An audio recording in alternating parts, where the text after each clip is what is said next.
Come on now. Come on, What up, man. man? What's going on? How y'all doing tonight? No, you ain't seen me in a minute. Well, Yes, y'all ain't seen me since Wow. the Red and Black event. So, look, want to thank you guys for coming out. I appreciate everybody that came up to me, shook my hand and whatnot. And like I told y'all before, the shirts will be out. I want to make sure I finish up the last couple shirts for my brothers and everything. But hey, here we are. You are tuned into the ATL Sports Endgame. It is Freestyle Falcons Friday. All right, before we get to the people in the chat, I want to get to my brothers on the panel. To my left, you guys know him. Y'all love him. It's the man himself. It's the franchise. Big Ant. Big Ant, what's going on, man? What's happening? Hey, it's Freaky Friday. Y'all finna hey get down with the boogie tonight. Hey. And right below him, y'all know him as Six-Man K Styles, but he is the Silver Fox. I call him the Shaolin Feng Shui. Six-Man, what's going on, man? Boogie Nights. Got See, that keep on dancing. there go Keep your on dancing. there go your alley oop. The Boogie Nights are always the best The in best in town. town. Dancing. Keep on dancing. What's going on, people, man? K Styles here. You already know, man. Oh, and right below me, we got Coach and Chain. I mean, he came all the way from Seattle to see you people. Y'all say what's up to Coach. Coach, what's going on? It's still hot. No, just playing. Now, what's going on, everybody, man? What the hell? Y'all laughing. Oh, man. No, this is some serious shit, though. I'm finally recuperating from being down there. I was that dehydrated. It was hot, man. Last year, I realized I came later. The week that started raining, next week I came last time. Yeah. So, but yeah, I'm finally getting back to normal because I've been dehydrated. I came back up here, had the sniffles and shit. Yeah.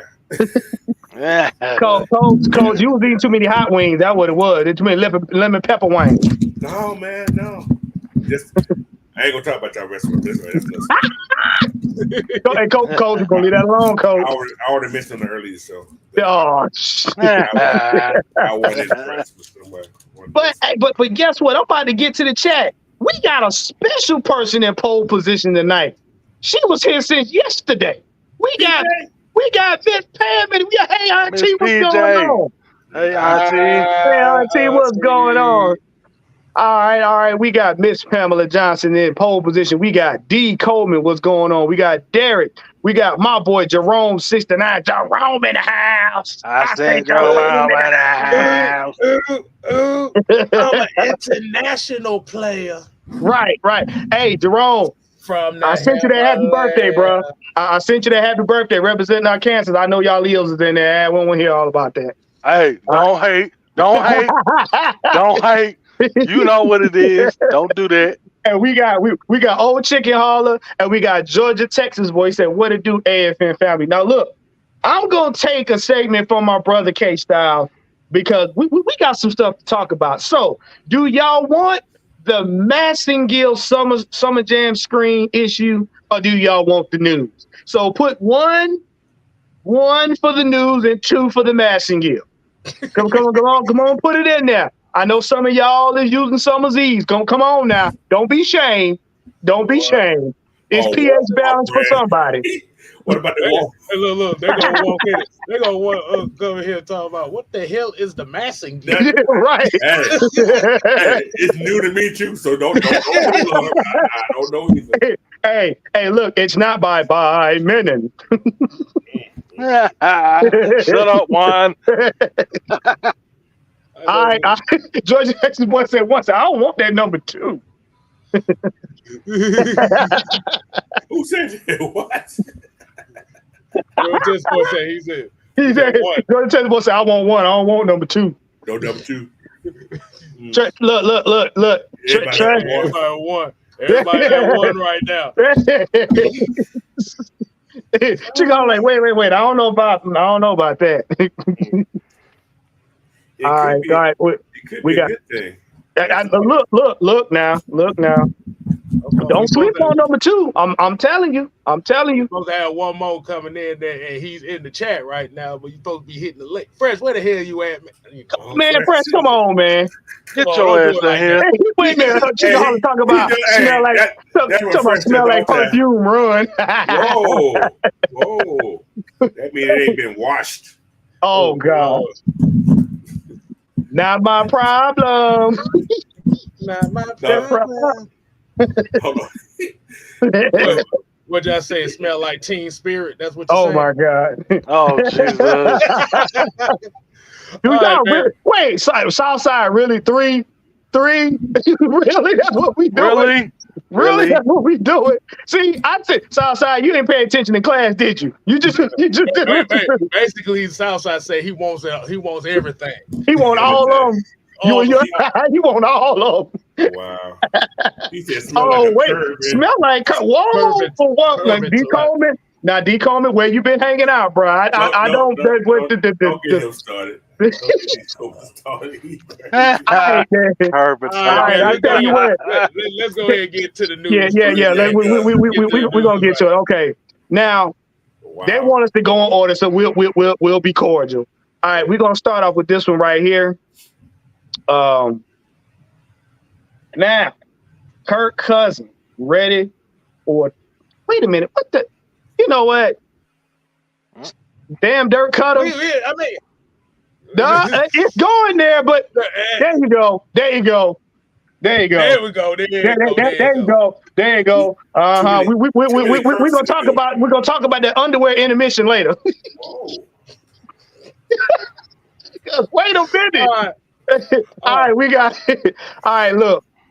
All right, man. I know a lot of y'all have seen it, man, but recent videos have come out. You know, Kirk Cousins is looking like MVP form out there in the training camp. Now, look, before y'all start twisting y'all thongs in the knot and y'all start running out here popping people with your bra straps, it's training camp.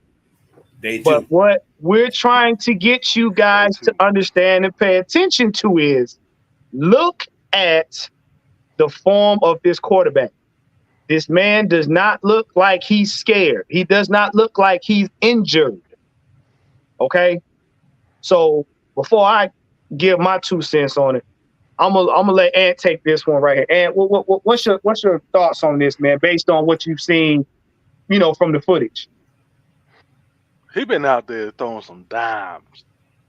I mean, he been dropping dimes on them. Look, I want to, you know, say it's been more difficult than what these fans on Twitter are making it out to be. There were some tough, you know, some tight windows out there that he had to drop.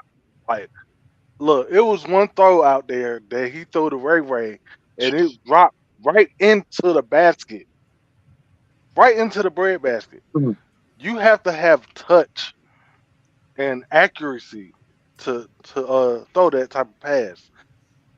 If you can do that in practice, man, look, you know what he can do come, you know, regular season.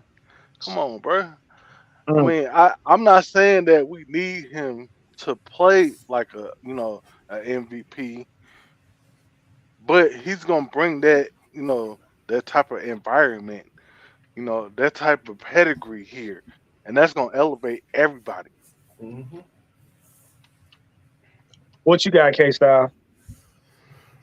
Well, the main thing that we looked at for these training camps in this off season is chemistry, comfort, and like you said, just the rejuvenated energy of the team within itself.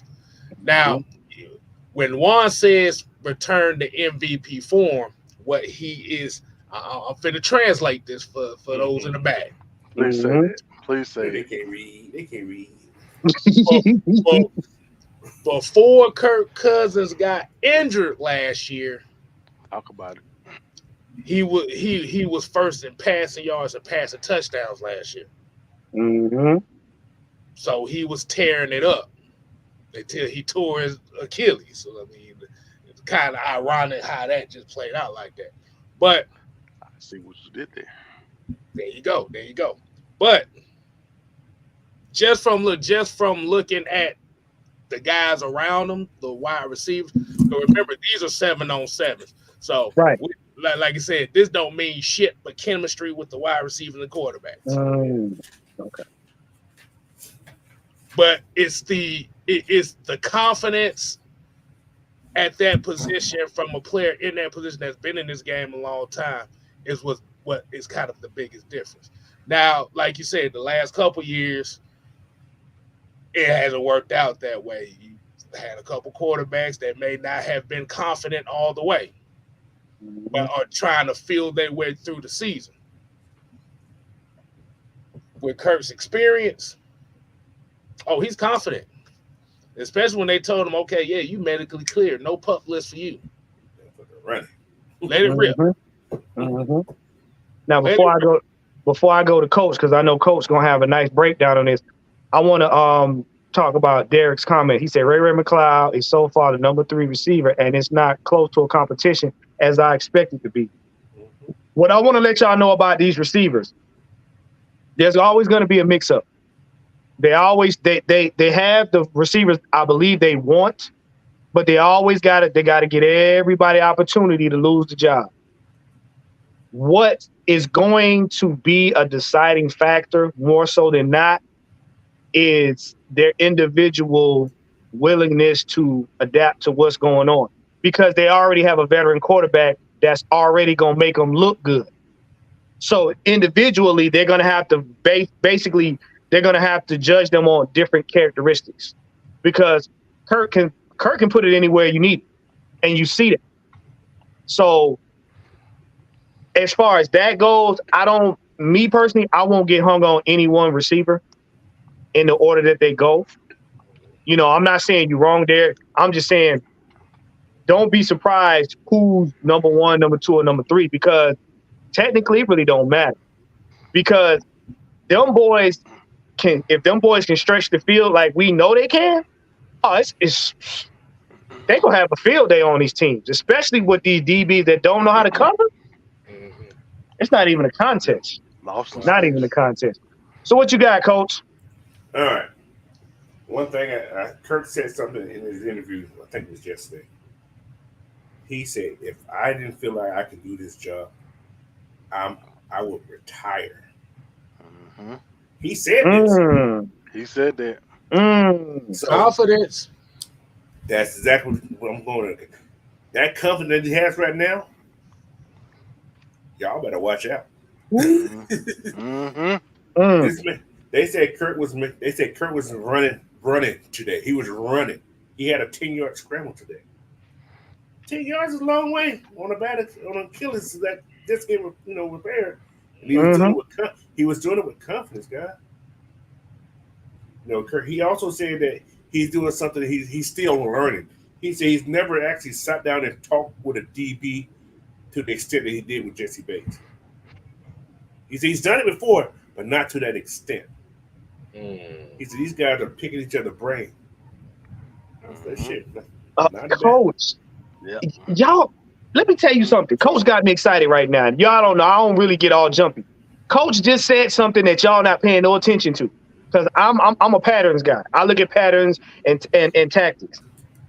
Why would your veteran quarterback, your MVP veteran quarterback, I'm putting that out there right now, talk with a DB's guy?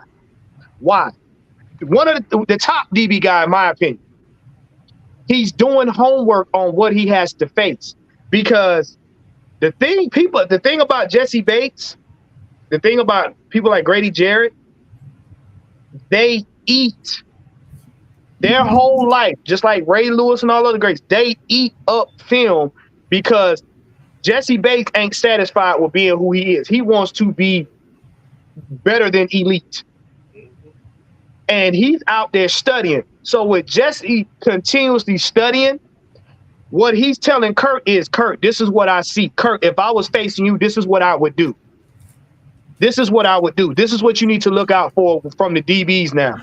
When you get ready to do this throw, you get ready to do that throw. When your guys is running this route, running that, he's telling Kurt, who already seen everything, bruh. From my perspective, this is how we see quarterbacks. This is what we see when we cover. This is what I look for when I'm trying to jump a route. And then he's giving Kurt some stuff from another perspective to where Kurt now, when he's out there, Kurt looks at the DBs a lot differently. He's looking at a DB from a DB standpoint. Now, guess what? His mind is going to be like, oh, so I notice the little cues that they do, so I don't end up throwing any interceptions. So when I throw it to my guys, I know if he does this little quirk right here, I'm gonna put it where such and such can get it here. So you gotta think that kind of information. That's what builds championship teams. Go back and look at any other championship teams that won the Super Bowl that was they're very instrumental. Their players interchanged certain information. Case in point, when Ray Lewis talked to Peyton Manning's wife, she told Peyton Manning how he was doing. Ray Lewis went and got built a room in his house so he could get film on Peyton Manning. Why? He wanted to learn Peyton Manning's mannerisms to become a better player, to be able to see stuff that he normally wouldn't see. So if you got a top DB's guy giving your quarterback information, it's about how to read other players. So that makes his game that much better. Who you got this snuck up in here with the goat face? Mike, is that you? Come on now. Come on, B. Bitch, I'm not no damn goat. What the? Come on, Roscoe. You gotta stop playing games. Get out them weeds, Roscoe. What is that there? That's a goddamn black sheep. Okay, black sheep. Fucking goat. What the fuck I was like talking about the damn goat? So what you trying to say, Mike? You was over there being bad. Nah, I'm calling bags. So Mike, I want to get your take on this, man, because I know you was speaking on Kirk Cousins earlier today. But what's your take on Kirk Cousins looking like he's back to MVP form, and also something that Coach said, and we were just talking about it, how he was actually having a sit down conversation with Jesse Bates. And what does that mean? What does that translate to a lot of people that don't understand how impactful this conversation was that they had?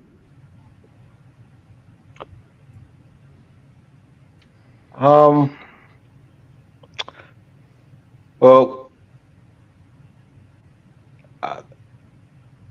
see, the thing is, what people focus too much on is that they focus too much on the offensive side of the ball with Kirk Cousins.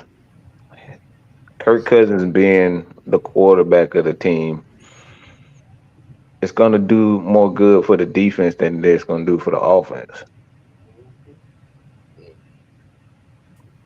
Anybody want to take a wild guess as to why I'm saying this? Iron sharp as iron. So if you're a defensive guy and you got a quarterback that has been there, a guy that has been there, a guy that has the resume, it's not a whole lot of things that Kirk Cousins hasn't done as a quarterback. It's not a lot of defenses he hasn't seen. So not only is he gonna, give the offense confidence, but defense, they're not gonna want to be shown up. It's like it became a competition with Matt Ryan and that offense. Like, they putting up all the points, but like now it's like, all right, we putting up points. We got a quarterback that can do his thing. It's like, shit, I'm good too. So Falcons are gonna score points, but more importantly, they're gonna hold time of possession. But the defense ain't gonna be on the field like that. And I kind of want to piggyback off of what Mike just said, and it's kind of adding into this comment that's on the screen. Is that Michael Penix, you said Kurt's always taking notes, don't know what he's writing, but he's taking notes. Did anybody check out him with the GoPro cam on the helmet and stuff like that? He had a GoPro helmet camera on there. So essentially, that's one of his things where he always want to go back on the film and see what he did right with cadences and stuff like that. And also the funny part is he wanted to see how well he communicates with his teammate, even with lame dad jokes. But still. But going back to what Mike said about it, I don't care. hey, look, but piggybacking off what Mike said is, yeah, the defense will benefit the most out of this just for the simple fact is, yeah, you got to be on your toes. Like you said, he's not going to give the defense opportunities and practices leading up to games to where, okay, this is going to be an easy practice. We just going to dominate. Mm-hmm.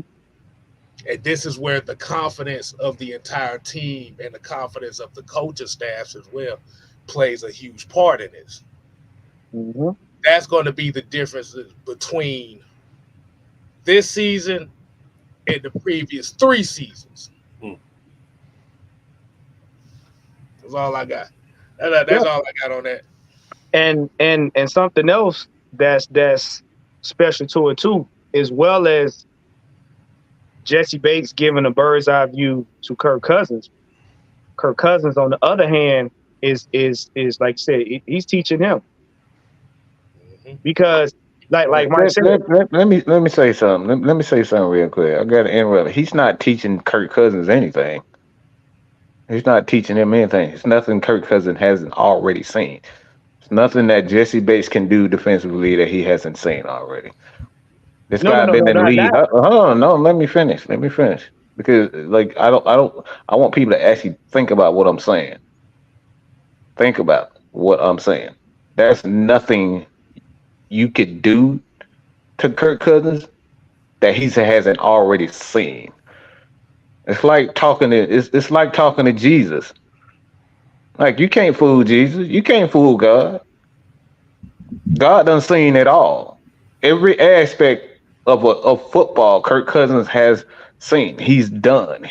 He's lost. He's won in incredible ways. He's lost in incredible ways. He's played against guys like Jesse Bates before. Incredibly smart, big hitters, guys with range, defensive guys that can stop the run, defensive guy that can get after the pass rusher. So when you have a player like that, these players are your team's best friends. There's nothing Jesse Bates can do to teach him anything. Nothing. He can't teach him anything. When you got a Kirk Cousins like that, what he's doing is creating team chemistry. He's giving Jesse Bates in that defense. This is why I say this is why you bring in these veteran guys, because look, let's think about this. Think about this, what I'm saying. Tom Brady in his 18th year. What do you think he's going to learn in his 18th year?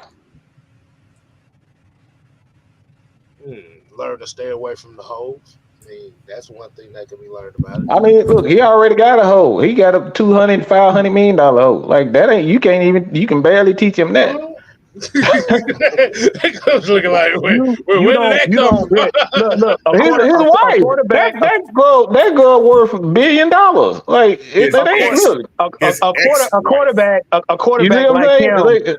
a quarterback like him is not going to learn anything. He's not going to learn anything from Jesse Bates. He's not learning anything. Only that's the reason why I said he will see it from a different perspective, because he's already a veteran quarterback. But each player interchanges stuff, because each player learns habits of other players. So it's basically just a face conversation saying, hey, I see this. Kirk was like, yeah, well, I see such and such like this, and that's all they're doing. Because you say if Kirk been in the league 13 years, he done seen everything. So that goes back to what I was saying. He's not teaching him anything. He's building team camaraderie. That's what when you bring in veteran players like that, you're not bringing them in so they can, so you can teach them how a new system. They know the system, they know the players for the most part. They done seen all types of players. They know how to adjust to every aspect of football. So you're not teaching him anything. This is why Aaron Rodgers got the attitude that he has, because you can't tell him shit. He done seen it all. He done it all. So you can't teach him. So what Aaron Rodgers and Kirk Cousins is focused on is like, all right, how can I get these guys to the next level? That's what Kirk is thinking about. That's what he's thinking about when he's talking to Jesse Bates. Because it's like I said, if I've been there, it's nothing you can tell me about how to get those numbers. It's nothing you can tell me about how I can put on the show. Bitch, I am the whole fucking show. I'm Stone Cold. I'm the Rock. He's been there. So it goes back to, how can I get the best out of an ant? How can I get the best out of a coach? You know what I'm saying? That's why a lot of guys, and this is why a lot of guys like Stephen A. Shit, they have such attitudes, is because they cool number one in television. Because that's number one. You can't tell a guy who number one what to do and how to play better. Bitch, I'm number one. I am number one. So essentially, what Mike is saying is, we like you said, we had the lecture version of it. This is the K-Style version of what he just said. Iron sharp as iron, motherfucker. Deal with it. Point blank period. That's what it is. Mm-hmm. All right, so now we're gonna go to the next one here, because this, in my opinion, went over a lot of people's heads too, and just it sounds simple, but it ain't. And that is, Kyle Pitts came out and made a statement and said this team is different. And a lot of people, you're gonna have some people that's gonna be like, how? I'll wait to see when we play this, that, and the other. But before I let everybody go, I'm gonna tell you, if you haven't been paying attention up to this point, then this probably gonna go over your head anyway. So, and I'm gonna go with you. When Kyle Pitts said this, what did you hear?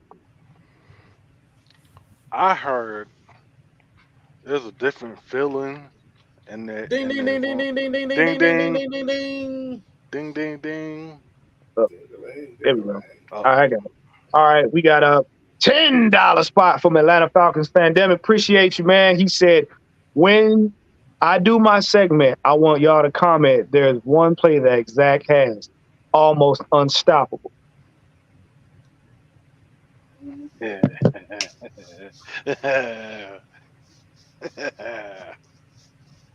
I got a question. What part of the field do you want to talk about? I think I know where you're going with this. Well, what part of the field do you want to talk about? Go and finish up what you were saying, though, man. Hey, appreciate the 10 spot, man. Yeah, we appreciate it, bro. Basically, what I'm hearing, what I feel is there's a different feeling in the room, like in the building, on the practice field, everywhere. Like, everybody's not uptight.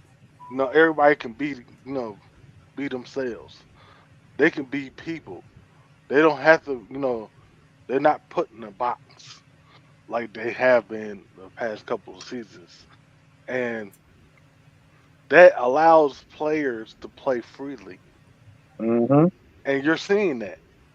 You're seeing it in the locker room. You're seeing it on the practice field. You're even seeing it when they're doing these interviews. They're speaking freely. They're not speaking like they're reading from a script. What you got, K Styles? I see your gears over there turning. Go on here, turn them. Well, once again, I'm going to piggyback off of what Ed said. the energy in the room, like you said, essentially they're taking on the personality of their coach. There you go. There you go. Now, when we see Raheem Morris, and we kind of already know how he is, he's a rah-rah guy. He's a guy that is going to be personal with the players. As far as Kyle Pitts saying that this is a different team, is not necessarily that the team personnel.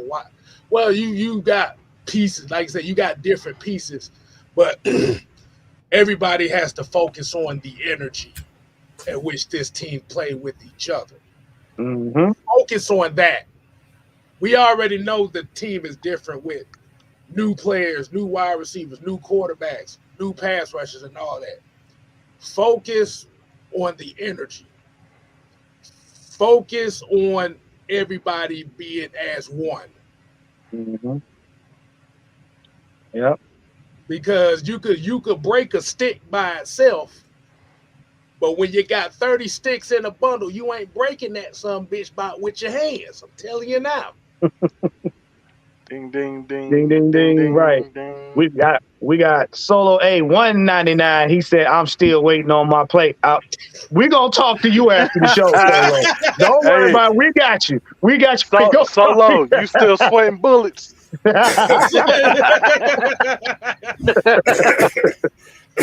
palms are getting wet, sweating bullets. Right. But go ahead, K-Styles. Finish up. Let me cap this off like this. When you have a resurgence of energy, now the play is going to be different. That's all I got right there. What you got, Coach? Well, you guys talking about Kyle Pitts said his team is different. Yes, it's different. You have a different force. You have a different type of leadership. You have a leadership that's going to motivate you as well as inspire you to do things. Simple as that. So, yeah, it's a different team. May have some of the same people, but you got a whole new staff almost now. But the whole offensive staff is almost totally new, except probably 2 or 3 coaches from that staff. So it's a different team, and you got a different wide receiving crew, except Drake. So everything is new. So, but it's positive. Like I said, you hear these guys talk, man. Everything is they're so confident too. I mean, everybody that speaks has a confident tone in their voice. It ain't like, well, this is what we're supposed to say. These guys are like, yeah, this is what we're going to do. And they all have the same mission. One game at a time. Let's go out there and work hard. Let's make each other better. It ain't let's make me better. Let's make each other better. So they want the whole team to be on the same. What the hell? Oh, Fresh. What up, Fresh? Fresh. You finally made it on. Who the hell? Yeah, man. What up? If y'all don't know by now, man, this your boy Fresh right here, man. He showed up to the Red and Black event. Great for you to show up, brother. Thanks for getting on, man. And before I let you go, because we bring you up to speed and everything, and I know Mike got something to say too. What Kyle Pitts came out today and he stated that this team is different. And I know a lot of Falcons fans, while they hear Pitts say that, a lot of times they really not grasping what he's saying. You know what I'm saying? And what did you think about this when Kyle made this statement? Well, I didn't get a chance to see the interviews or nothing like that just yet. I've been busy doing other things, but I did see that on Instagram. They put a little post out with him. What I can gather from that is pretty much he's stating that the energy, the atmosphere, everything around there is a different level of play, a different level of confidence, a different level of language going on. See, when you have a first-time head coach come in and everything's going to seem like just lower level. This is the high level of planning and expectations now. And then when you have a quarterback of Kirk Cousins' caliber who's been in the game for a while, who's seen it all, who's have done it, it's very different. It just takes everything to a new level to where it's going to be different at all on all aspects, on all fronts. You know what I'm saying? Having that experienced quarterback who can come in and command the offense the way he does makes everything that much more different. And it gives the defense that much more confidence to, to go out and do their job to the best of their ability, because they know, hey, when that offense get on the field, we're going to get rewarded for what we have done. It's what's the complimentary football now, for real. There you go. You know what I mean? There it is. It shouldn't be no more one side is lacking. It should be all top tier play from here on out. Absolutely. Mike, what you got, man?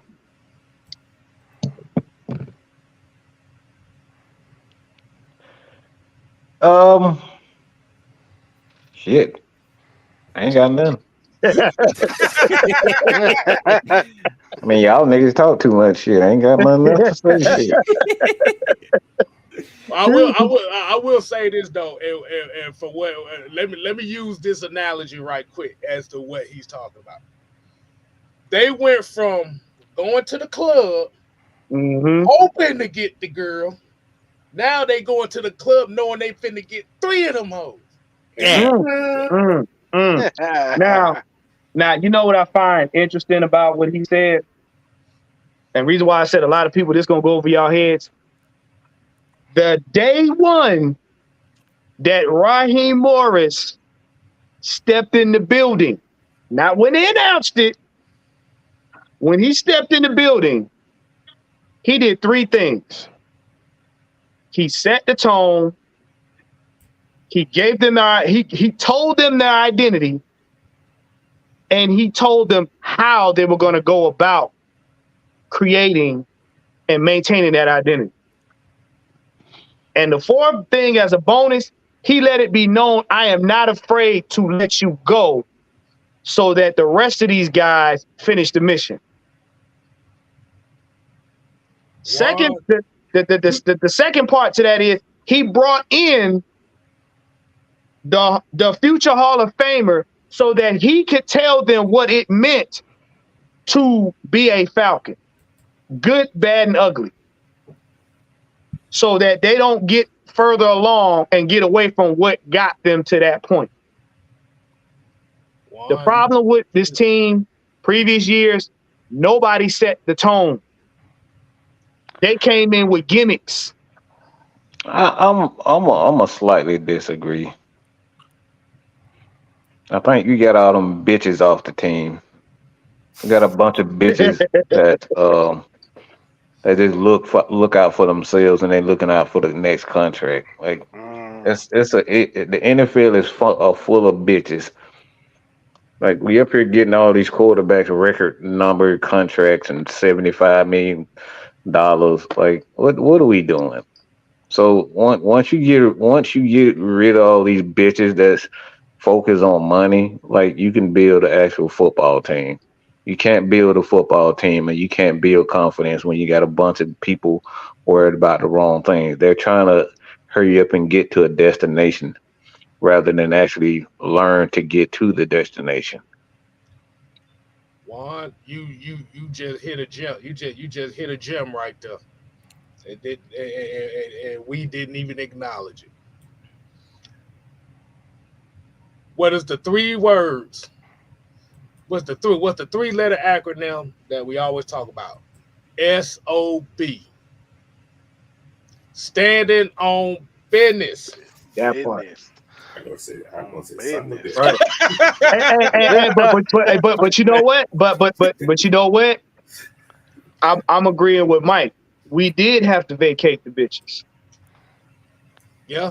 We did have to vacate because I'm gonna be honest with you. If you really want to get gutted with it, we basically had the red light hoe house in the NFL. Mm-hmm. Who's taking care of the main Literally. expensive hole? The main expensive hole with that number he living on. Yeah, That hole caused all types of division. yeah. Just keep So it real. As much as we love them, but that hole caused a lot of problems in the house. OD. Because what happened was he knew he was the best looking, the most popular, and everybody in that everybody in that camp loved him.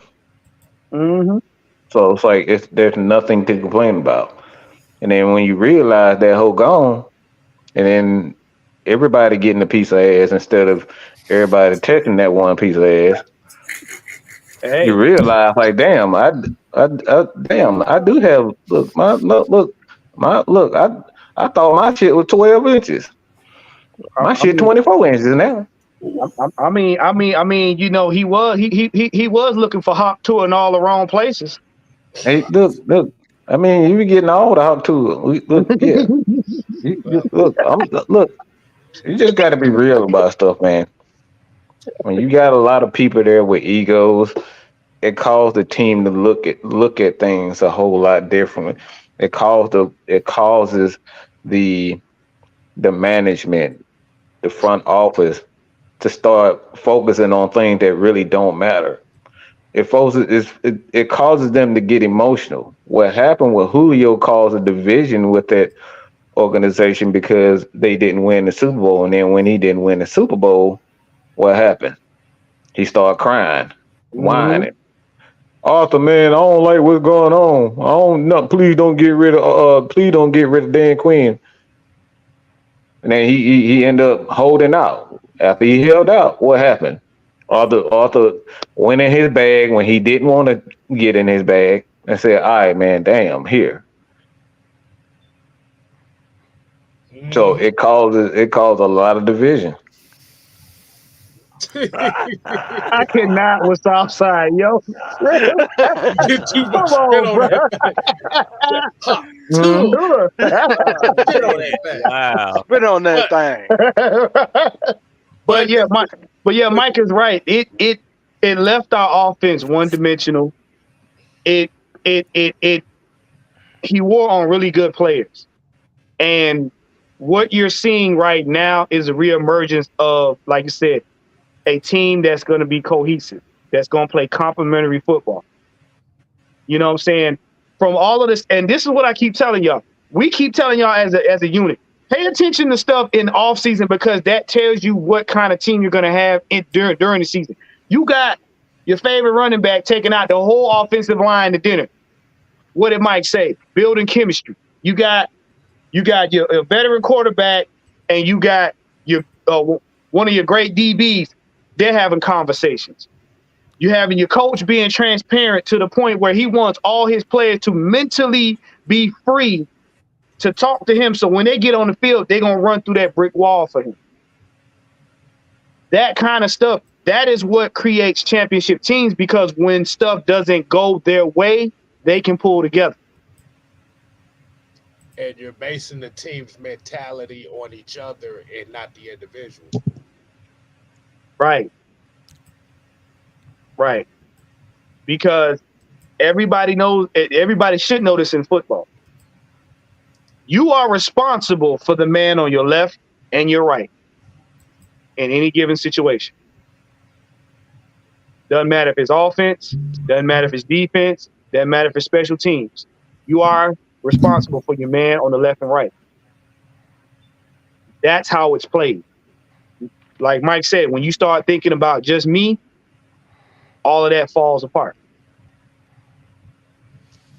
So This do you, is so Go ahead, so take that. so my bad. So the question for everybody is for everybody. Um, so while we're talking about the energy of Raheem Morris, is that been one of the major issues as far as this franchise, as far as coaches? Because what we've seen is a history of coaches that have this flaw of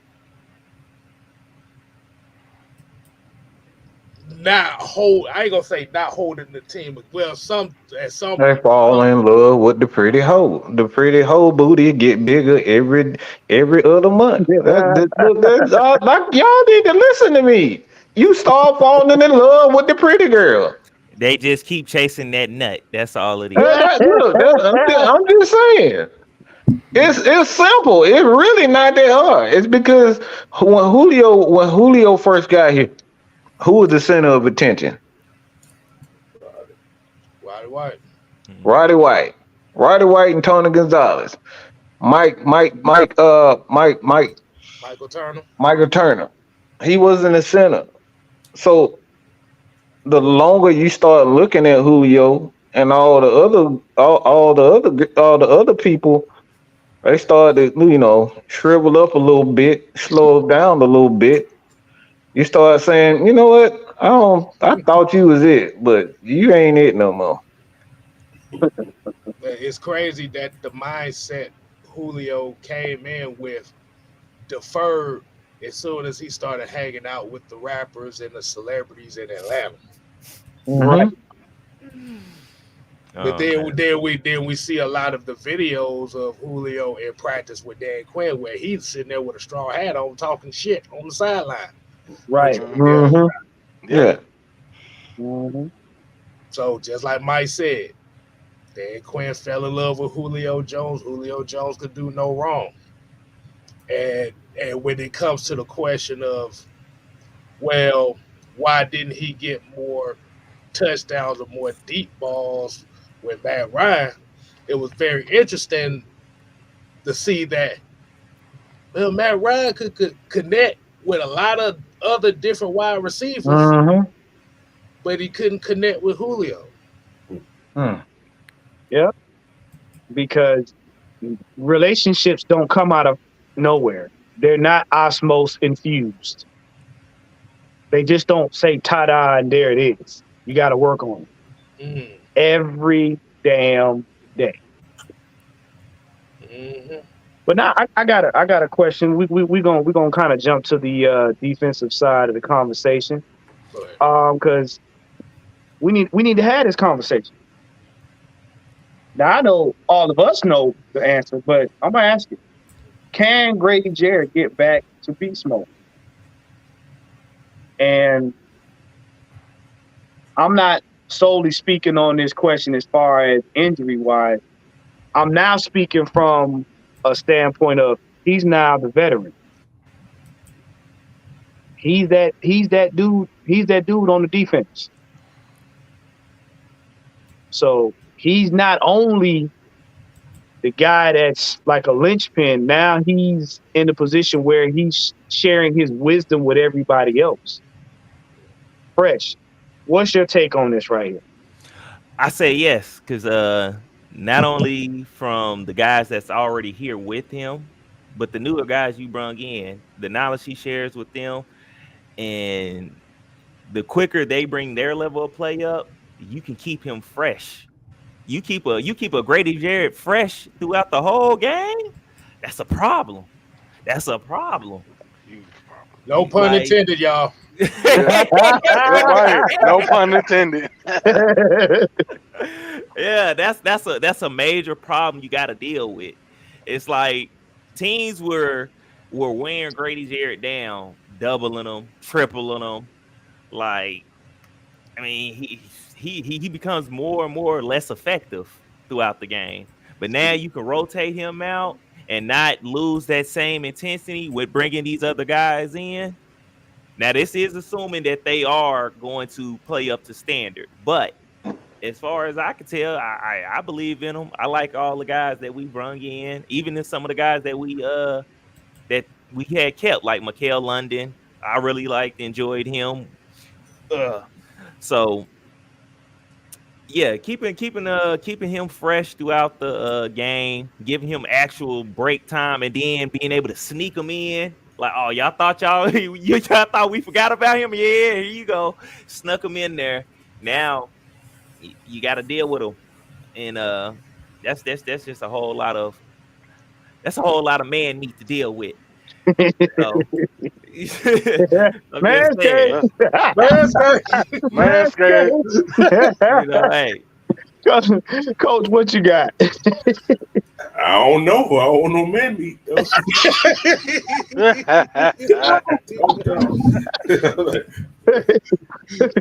But no, man. Like I said, I have not a lot to say because I talked about it on the last show. But whatever happens to this team right now, man, we just got to sit back and let it happen. Because these guys, they going in the right direction. There's nothing more we can say about it. They're going in the right direction. So that's all I can say. I'm just tired of trying to explain to people. So, yeah. You know what? I'm gonna have a bonus question after this because I see something, Mike. I know you see it too, but we gonna keep on going with this right now. Mike, what's your opinion? Because I know it's a rhetorical question, but I know you got something, on Grady Jarrett. Well, what's your opinion on that? I got absolutely nothing. I don't do what ifs. You got to be able to show me. I'll never bet against Grady Jarrett, but you can't. We get way ahead of ourselves saying that guys can return to form when the truth is we all get older, we all get slower, we all get softer. So I'm not gonna sit up here and be a homer and put my meat on the table. No point intended. Mm-hmm. That's brought to you. And that's brought to you by Hamburger. You're welcome. No, everybody put all their meat on the table, and then you wondering why shit. It's Monday and shit. We got Tuesday, Wednesday, Thursday, Friday, Saturday, Sunday. But you don't ate all the meat in one day. We're not thinking about sometimes you gotta wait and see, man. Get a little piece. Hold on, wait a minute. And the Lord thou said, Gotta get a little piece. Hold on, I gotta read my notes. And the Lord thou says, meat on. You know what? Nah. What? Wait, hey, K-Style, what book are you getting that from? Beefalations 1, 2, and 4? Chef Boyardee 103. Meat not in the hand. Ed, what you got, man? Y'all got issues.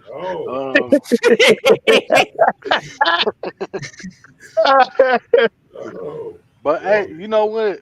I'm thinking like what Mike is saying.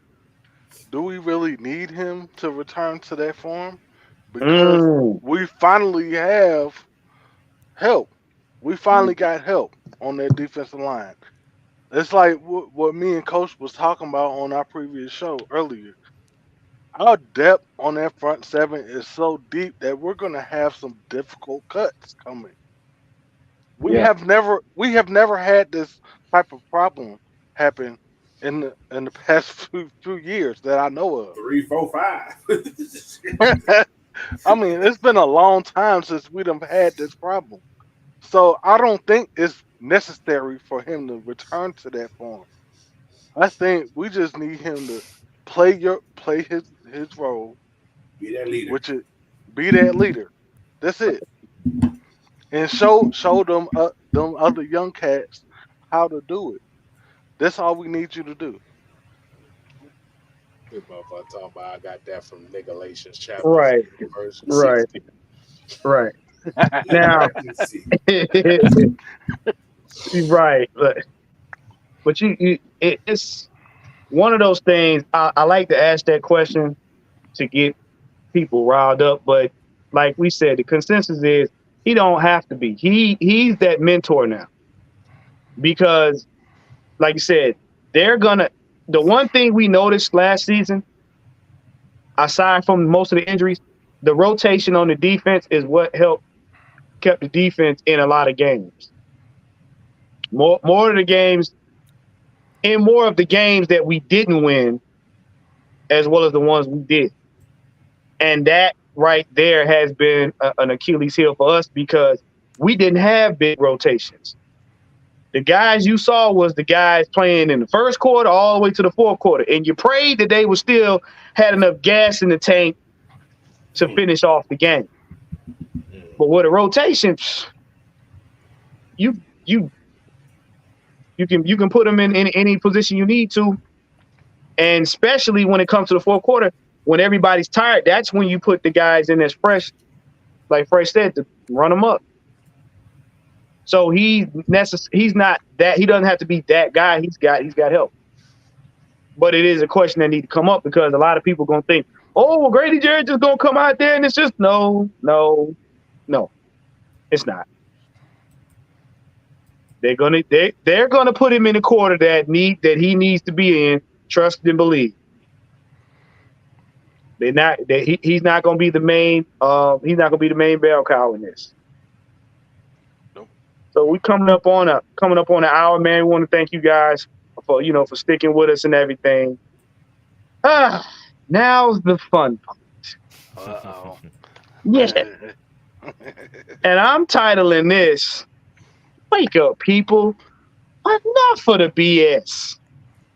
Now I'm going to address a comment that we had, but first, somebody decided to pull their own pants down and sniff themselves in public. Hold on. I don't know about this story. Yeah. Okay.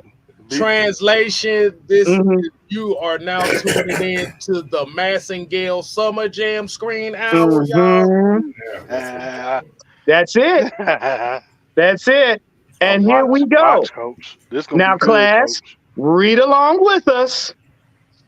Bam. Move the comment. Move the comment. Yeah. We gonna move that. Let me get to it right quick. I got you. Oh, you got it. Okay. Here we have. Look at Colsey now. He has the Beavis and Butthead logo.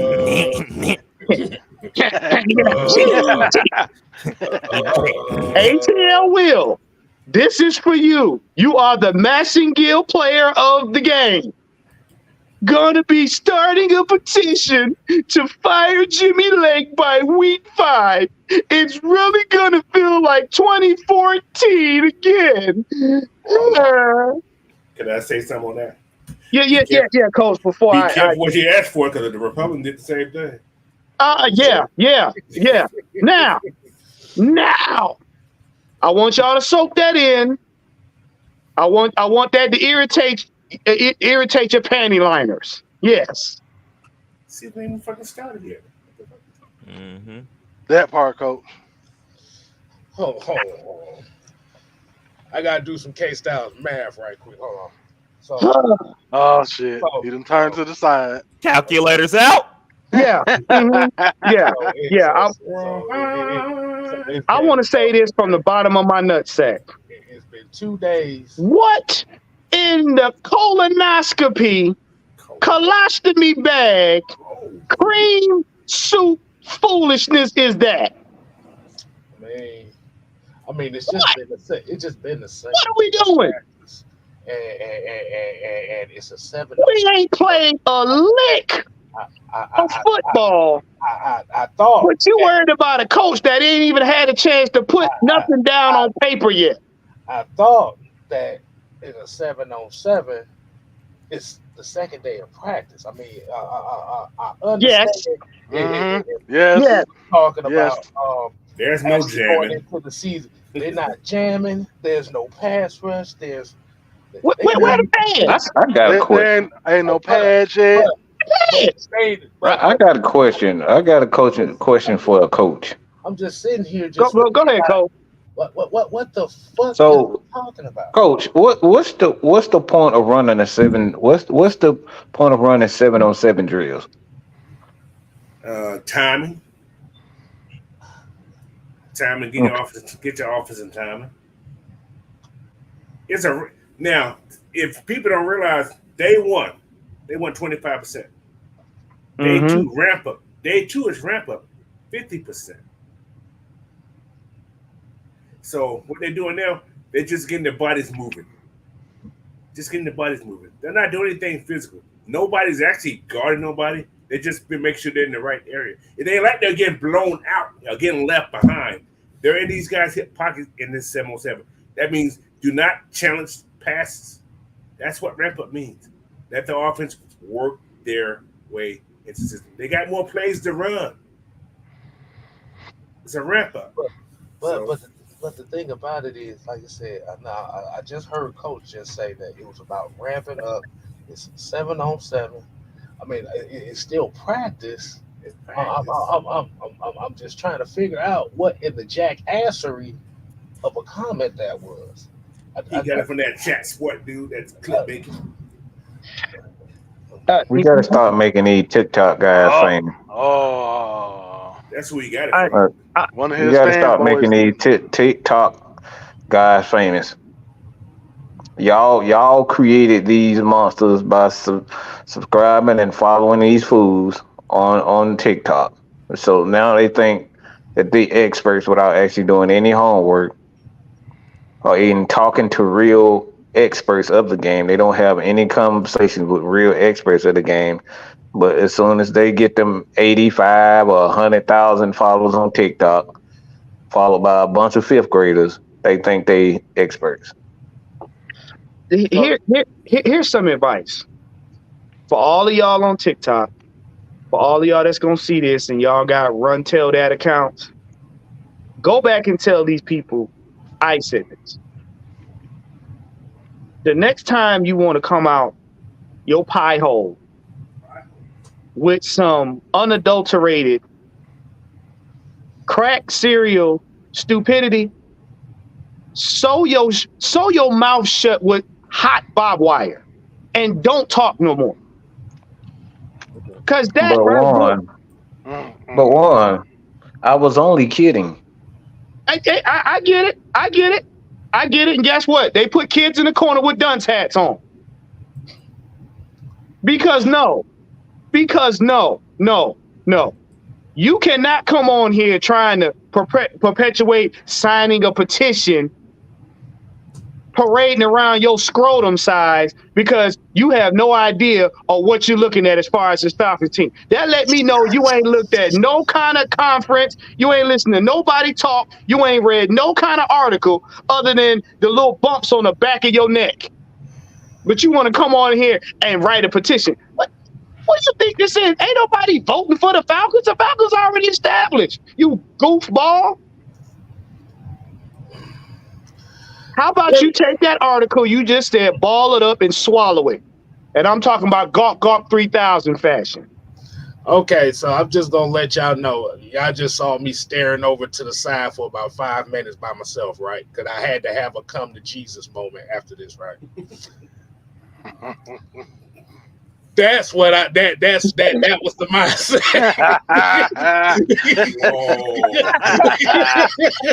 When I saw that. To let you know that. Staring motherfuckerly. Look at that. Y'all that made Samuel L. Jackson's Jerry curl dry up. We talking about firing a guy after day 2 of training camp. After day 2 of practice. This sounds like a bunch of malarkey. What it sounds like to me, what it sounds like to me is this. Yes. That's what it sounds like right there. Oh yeah. You get your powder toast award.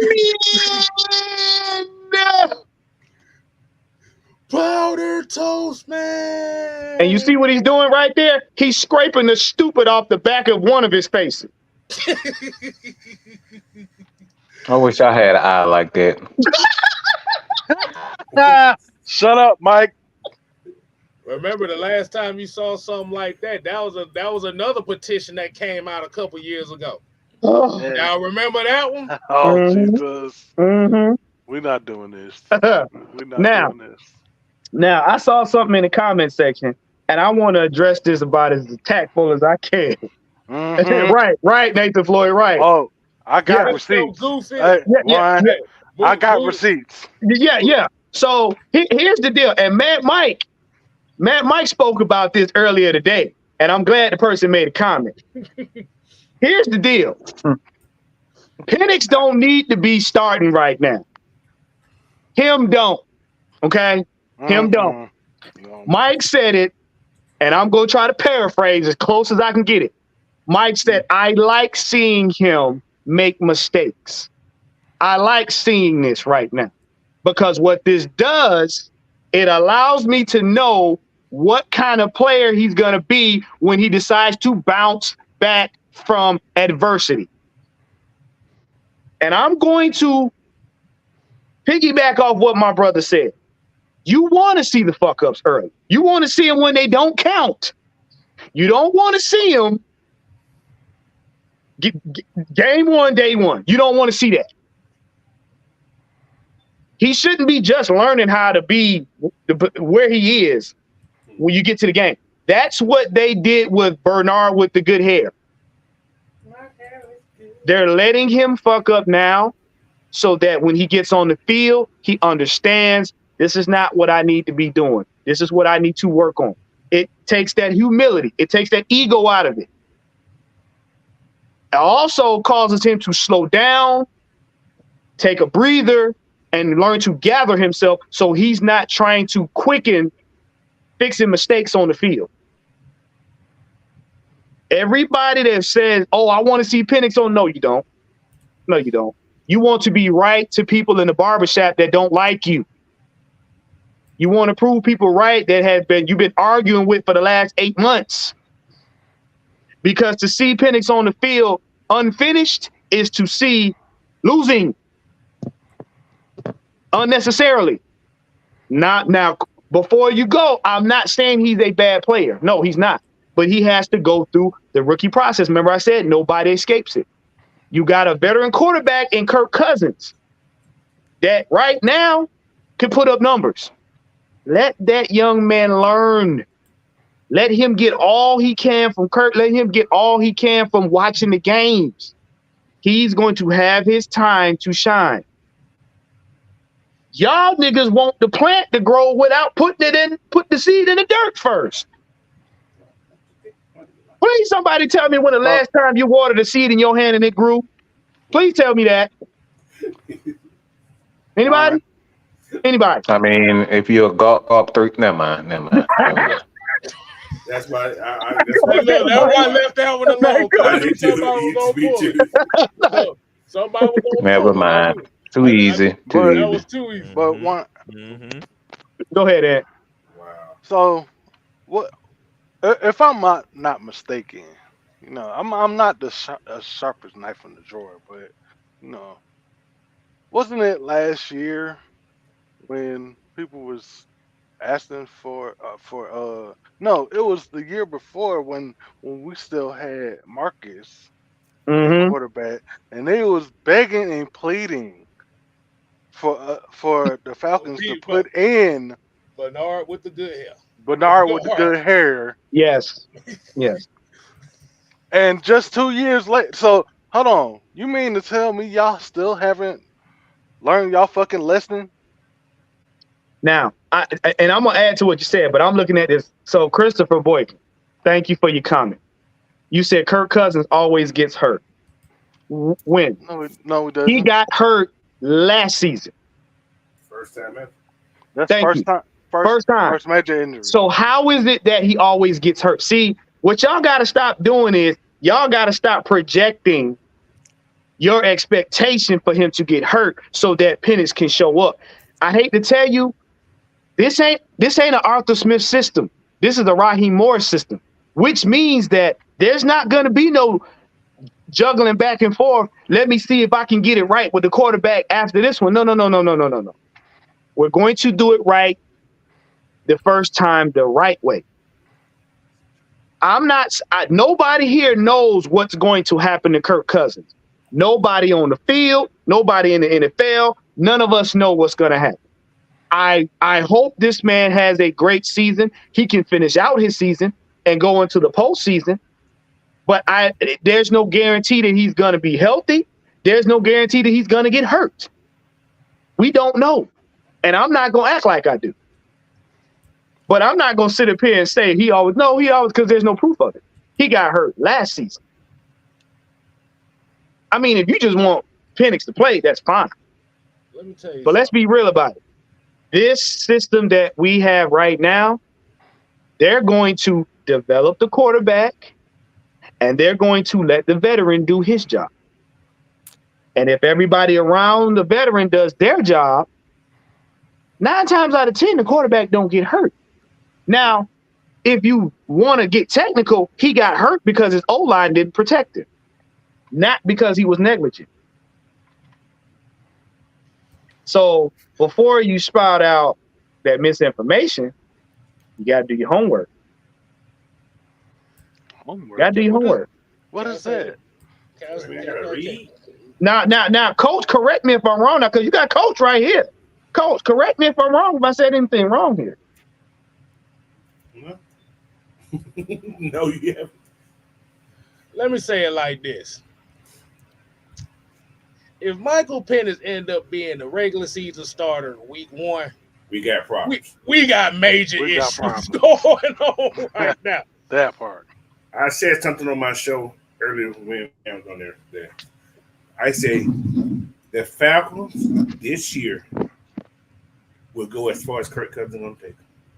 I'm gonna put it out there like that. Say it again, Coach. For the ones in the back, say it again. So if Kirk does not have a good season, we're not gonna have a good season. No matter who the hell you put in the quarter. I don't want to see Michael Penix this year. I really don't. If we see, like I said, we see him, that means something went wrong. Terribly wrong. Mm-hmm.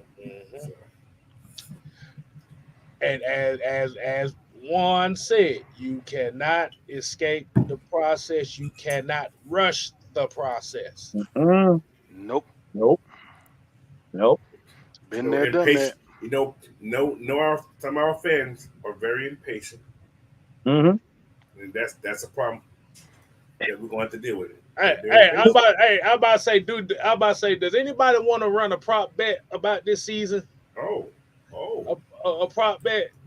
Gentlemen, I go pay it for you. I go pay it for you. Look, we're gonna place a bet that as soon as Kirk Cousins throw his first interception, bro, these niggas gonna start bitching, talking about Michael Penix need to be the starter. I'm gonna take it further. His first incomplete pass, they're gonna be calling. First incomplete pass. Yes. Wait. Let me add some A1 sauce onto it. His first sack, they gonna want him to get out. They gonna want him to retire from the NFL. I'm about to cut some myself. I'll be cussing for that one. Look, because here's what people got to understand, and we keep saying this all the time. Raheem Morris, when you become a head coach, and Coach, you can vouch for this, when you become a head coach, you have to do research. You do research on the quarterback the team wants to get, because the owner and the general manager have to come to you too. You got say in it. When Raheem got here, he did his due diligence, but he also went back and looked at what messed up. He went back and looked at 2016. Why? Because that reminded him of what not to do. So when he came in with that tone, he set the tone, blah, blah, blah. Then when Kirk was chosen, he looked at what went wrong with Kirk's season, how Kirk got hurt, what contributed to it. And then what he did, he went back and said, okay, we need to build this portion. Who do we have on the offense? We got this guy, and this guy. Okay, fine. Then when Penix was chosen, he went back and said, okay, who do we have for the future? Who do we got that's going to back you up when it's your time? We got this guy, and this guy. He go back and say, okay, well, we got all them people right there. I need to get you guys up to speed. You guys need to get bulked up. Why? Because I need you to be the best for Kirk. Why? Because Kirk has the best chance to get us to the playoffs. If we protect Kirk, he gets us to the playoffs. Why do you think they beefed up the defense? Why do you think all of the old linemen are 3 times the size of Bijan Robinson? It ain't for kicks and giggles. It's to make sure that when Kirk is in the pocket, nobody touches him. Tickle me. Because they looked at his past numbers and said, if this man got this many touchdowns in this many games unimpeded, What do you think is going to happen when he has a O-line that nobody can really barely get to him? What do you think he's going to do then? He's going to shred a lot of teams because he has a locker room full of guys that damn nigga just throw their hand up in the air and just catch the ball. That's a problem for everybody else. So why wouldn't I want to beef up and protect him? He got hurt because he was not protected. Any quarterback that's under duress, running around for their life, eventually will hurt something. A knee, an ankle, an elbow, a shoulder, anything, a thigh muscle.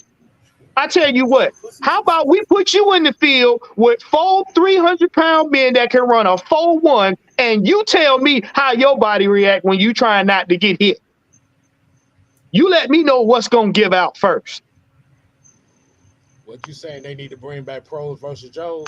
I mean, literally, I tell you what, go out in the parking lot and have somebody chase you around with 4 Yugos, and you tell me how you feel. You tell me if you don't rip an ACL or tear your Achilles trying not to get killed. Same thing.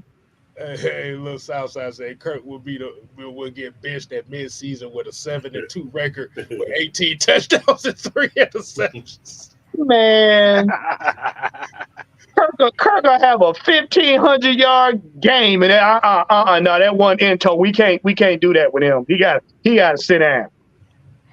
He got to go. Nah, but we gotta get away from always expecting the worst. That's the problem. Right, man. It's these fucking cowardly, stinking ass content creators that's out here doing all this bitching. They playing y'all.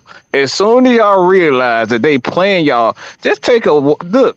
Nobody said anything about our quarterbacks actually looking good and completing almost all of their passes. Mike Penix literally was pretty good at throwing today. He missed 3 of them. He missed a couple of passes today, 3 passes today. Mm-hmm. And most of them were dropped. Okay? So he was pretty good. Kirk Cousins was damn near perfect. But instead, what we get is guys like ETL Will, and he can come on the show all he want to. Like, I look, we welcome the trouble. We welcome the conversation. So I wish some run tail that would actually go and tell him to come on the show. But like, they play you because they waiting for y'all. They waiting for y'all to click on their stuff just to argue with them. They say dumb stuff because they know that y'all gonna respond to it. They know y'all gonna respond to it. They never respond. Y'all never respond to anything that's cool, anything that was good. We never said anything about how these guys are actually looking or staying healthy. It's always as focused on the bad shit. Let me do it right. Stinky Pinky! Stinky Pinky! And they be the same content creators. You never see them at these games, but they claim they at every game. They would live in the city. And they run and duck and hide. They run and duck and hide. And they sit up here and do all this bitching and complaining. Man, Mike, man, you know what? You were really right. Yeah, I know we was right. But you want to say that when you want to text me, you want to text AFN and talk to us behind the scenes, okay? And tell us, Mike, you know, I really, you know, didn't really want to have this conversation, you know, with everybody. I wanted to come to you one-on-one with the man, but, you know, please don't tell nobody that we had this conversation. So Mike, they like the pillow talk, but they don't like to do the man talk. That's it. No, it ain't pillow talking, but they too scared to lay their head on the pillow. They want to bust a nut in the bathroom by themselves and say, "Hey, go clean it up for me." Lay your head on my pillow. These analogies is wild. They is out of this world. I mean, look, I'm not the freestyle king for no reason. Everything come off the top, baby. We just literally just described a porno scene with all these analogies. Man, yeah. And guess what? It's airing on Tubi. Oh, enter the Penix. No, you're saying it wrong. And it's the Penix XXX.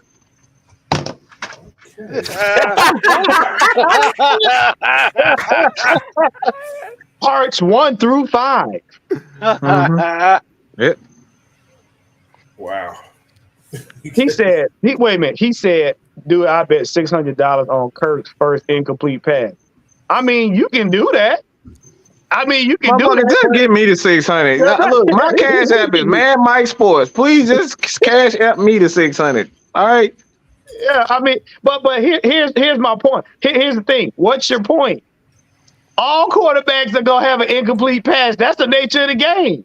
If that's the case, you might want to pay all of us because it's gonna happen. But that's not that. I think he need a hug. I think he need a hug.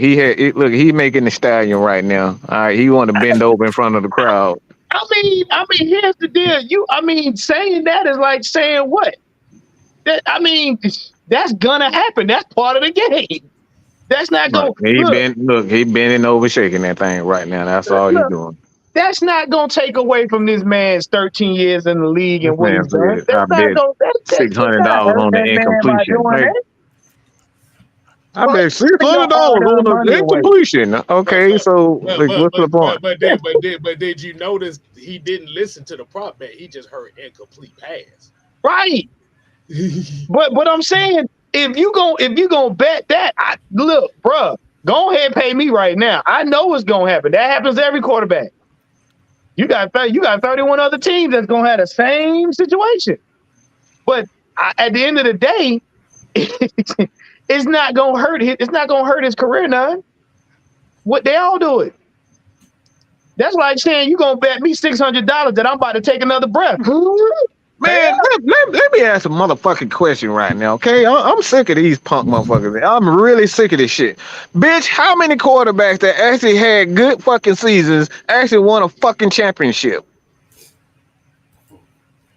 Answer me that fucking question. Are you some bitches up here talking about what the fuck, what Kirk Cousins can't do, what the Atlanta Falcons? Tell me a motherfucking quarterback that won MVP and actually won a fucking championship.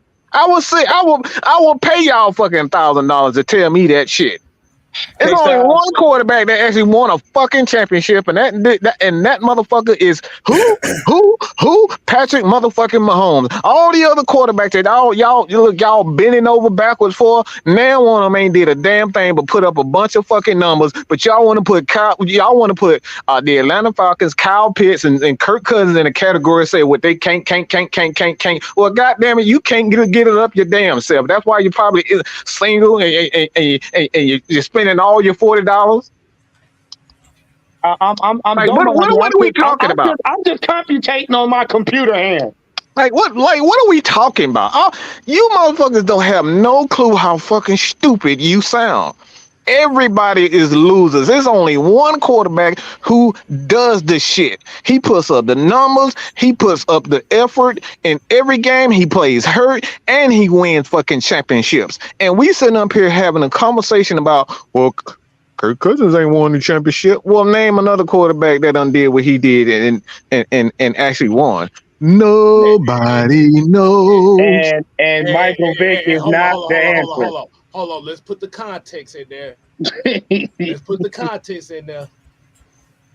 Of the current generation.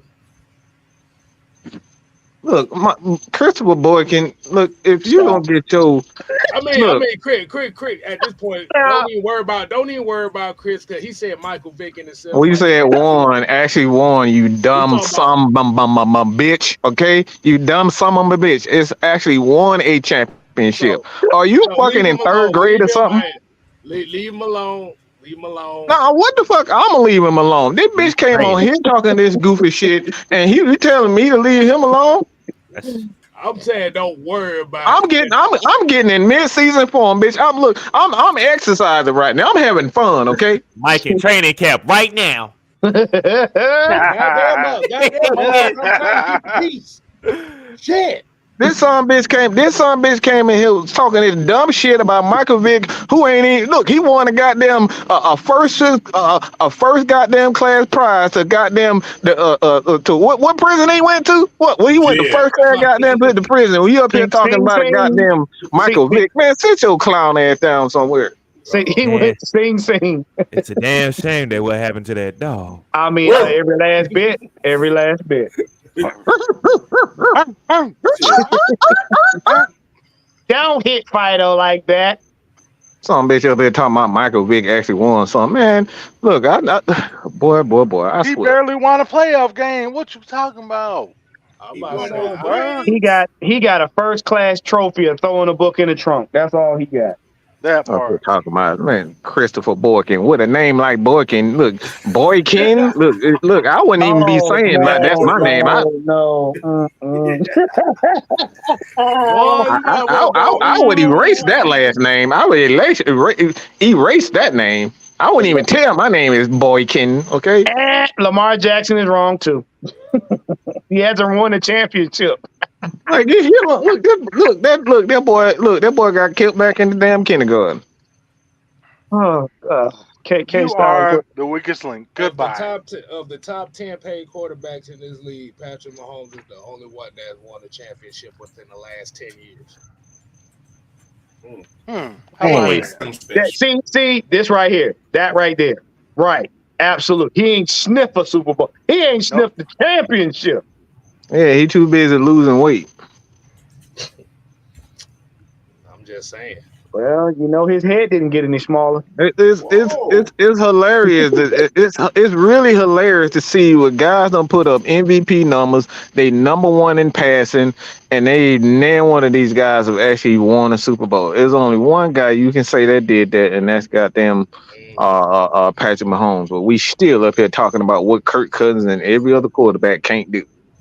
Yeah. Like D. Oh my gosh. We all trying to knock Kansas City off. Right. Everybody. They going for a 3-peat, but we up here talking. They going for a 3-peat. We sitting up here talking about. We up here talking about what every other quarterback. Well, shit. Like until somebody what Kansas City has. Look, everybody suck. Mike, hold on. Here's a question here. Are we really in the market for a Hassan Reddick trade? So that sounds like a chat sports video they just made. That man wear the same. That man weigh the same. That man, me and him about the same goddamn weight and height and everything. Up here trying to play goddamn edge rush and talking about I need $20 million. Bitch, we the same size. What are we talking about? Here's the funny part. We don't need Hassan Reddick. We don't. The only way y'all want Hassan Reddick on y'all team is if you're playing Madden. We don't need him. It's because ESPN said he's free. And look. If Skip Bayless can lose his job for bitching and complaining all them years, they can get a happy shut the fuck up too. Cause no, ESPN ain't even ESPN no more. So why y'all keep looking at it? Don't do that, Skip. It's for retire. Look, it's for geriatric people that's bored at 3 o'clock in the morning. Y'all listen to ESPN for? What have they said in the last 5 years that actually made sense and made anything happen? Not a damn thing. Speaking of that, like you said, outside of Monday Night Football, who really watches ESPN? Nobody. Right. Nobody. ESPN ain't even watching ESPN. Look, outside of some of the baby. outside of some of WNBA games and Monday Night Football, who really watches ESPN? But I don't want to look. The last time I watched ESPN, I was watching Spike Ball and Cornhole on the weekend. That lets you know how badly they feel. I'm going to go through all them goddamn commercials. Every time you open the goddamn app on the ESPN app and try to watch a video, you got to watch goddamn 3 fucking commercials before you even see the highlight. No, I'm going to tell you right now, the last time I watched ESPN like that, Stuart Scott was still alive. Rest in peace. They been said once Rest in peace. he passed, it ain't been the same. Thank you. So that lets you know that lets you know how much ESPN has done what? Not a damn thing. All that propaganda they be spitting over there. Right. Come on, bro. Look, ESPN is like ESPN is like watching The View. Oh gosh. Damn. I don't even watch that. No, ESPN is like Mel Kiper Jr.'s hairline. It is always incorrect. And ain't never in the same place twice. So Disney didn't ruin. Disney is the owners of ESPN. Disney ain't got nothing because Disney actually understands people. Okay, I'm a huge Disney fan. Why? Because of Star Wars, Marvels. They actually listen to people, unlike ESPN. Let's say Disney ruined ESPN. Now ESPN was ruined way before Disney even bought that. Right. Mm-hmm. Right. Because when Stuart Scott was there, Disney didn't own ESPN. Mm-hmm. I didn't. Nope.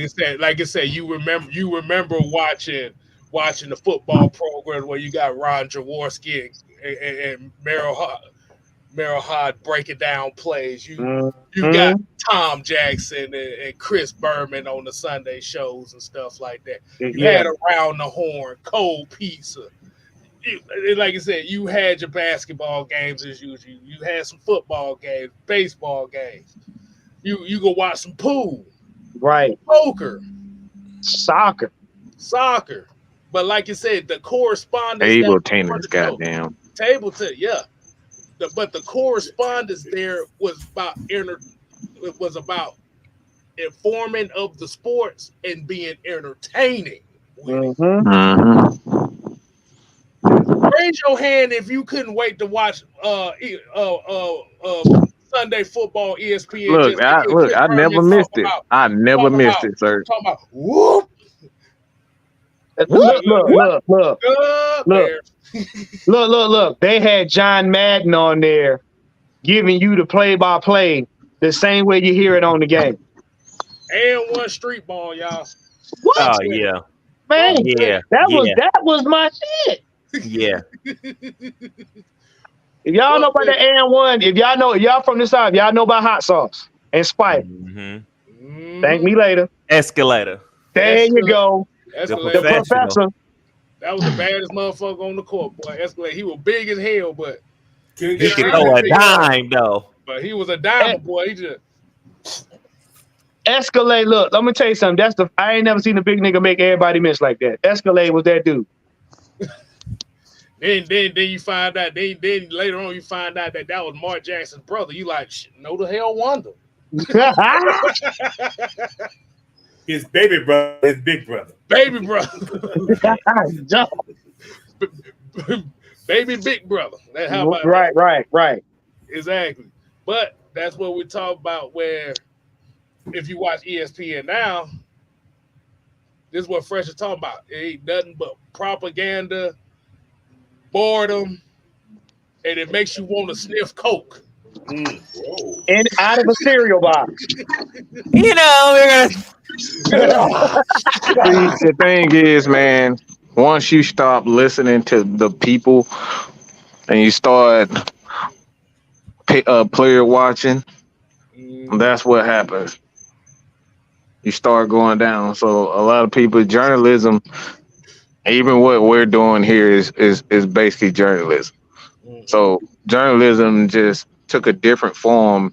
It never really take a different form. Let me say that journalism is journalism, but the thing is, they switched the focus onto themselves versus the people, and that's what ESPN. That's when they went wrong. They started looking at the player versus looking at the fans. Once you start listening to the fans and figuring out, all right, what do you guys like? That's what we're gonna do. That's where they go wrong. They start looking at LeBron. They start looking at Steph. They start looking at, who's going to be the GOAT and all that type of stuff, instead of just putting a bunch of games on.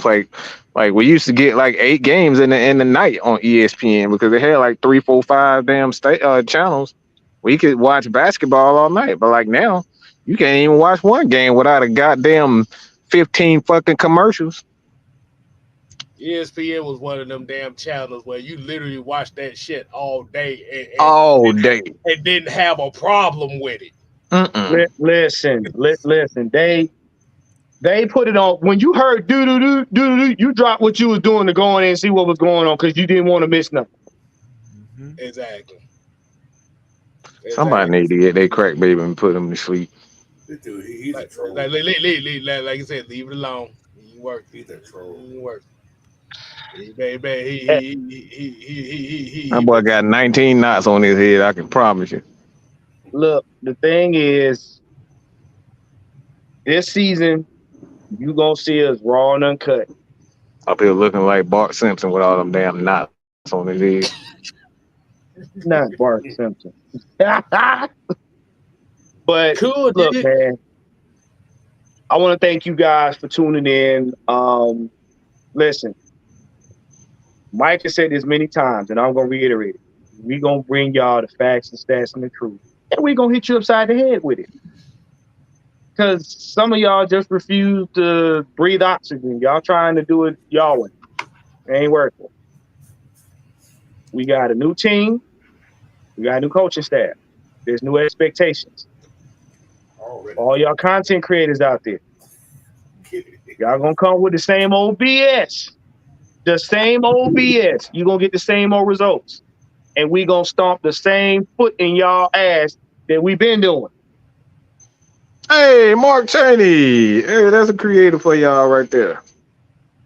You know what I'm saying? So if you thinking negative about the team this season, that's your business. Like I said, hey, look, like I said, my new theme song for 2024. If you mad about anything, guess what? It's not my problem. Right. Right. Problem. Right. Your baby mama. Right. And all of us over here, and all of us over here live by the mantra, it's not our job to understand stupid. So simple as that. Look, D. Coleman said instead of here's what's going on with the Lakers, now it's here's what Stephen A. Bad Dog and Shannon think about the Lakers. And look. He also said he did his homework. He was telling about that Car-Jitsu sport I was telling y'all about. Yeah. Fresh, you ain't never seen Car-Jitsu? No. You need to look it up. It's the stupidest thing you'll ever see. Well, okay. Then also on my phone, I'm sitting here watching professional tag too. So you know. Hey, look. You'd be surprised. If you ain't ever played tag before, you'd be surprised. It's fun. Tag. Yeah. It's called World Chase Tag. It's you actually have professional tag. Yeah. I wish they would have came up this when I was coming out, but I've been one of the greatest. No. This ain't the type of tag that we played. No. You jumping over hurdles and gates and crawling through spaces and stuff. It's one notch. It's one notch above paintball. Yeah, It's basically parkour. Mm-hmm. Okay, yeah. Nah, I'm good. I need my ACL. That requires too much. But look, man. Look. We coming up. Getting close to 2 hour mark. Thank you guys for tuning in. Coach, man, what you got on the bird feeder? Tomorrow, I told you guys I was going to be doing that. I can't remember. Put it right here. Former great college players that became great pros or not. So there's a lot more and nots than there are good. So, but it's going to be fun. Tomorrow's been a fun day. So, because the Falcons got that little thing tomorrow, right? At school. Mm-hmm. So, yeah. And also, like I said, make sure you guys tune in to the Regulators on Sunday, August 2nd. We will be down at the Benz for the open practice. So if you guys want to join us, come up, talk football with us, get a chance to meet us. if you didn't get a chance to meet us at the Red and Black event, this will be you guys' opportunity. Also, Mike, I don't know if you got the link or whatnot, but make sure you guys donate, give a little something. We're doing the AFN, drive for, for the teachers, for the back to school. Like I said, man, all this stuff is going to help the kids and help the teachers and everything for the, upcoming school year. All of that will be appreciated. Get with Mike, K Styles, and they'll give you the link and whatnot. But we truly trying to give back to the community. So that's something that we are trying to do. But hey, man, look, it's been fun. You can catch me every Friday, 9:05 to 9:15 p.m. Eastern Standard Time. And look, we're here to tell the truth and make a difference. So, hey, me, my brothers on the panel, it's the ATL Sports Endgame, man. We out. And I also want to thank somebody else for pointing out professional pillow fighting while I was at it too. Oh my Lord! Oh wow! That shit is fun. Hey, K Style, that shit they be tearing each other. Oh, they be swinging the shit out the pillow. I'm telling you that. You only use one hand now. Exactly. Man, look, if you get a good pillow that don't move, boy, you knocking people out. Damn. Yeah, I'm gonna have to watch that. At it. Hey, I'm about to say you go ahead and then I'll show a clip of it right quick in here. All right, hey, look, man, we out. Make sure y'all check the bird feeder in the morning, all right? Shalom. Later.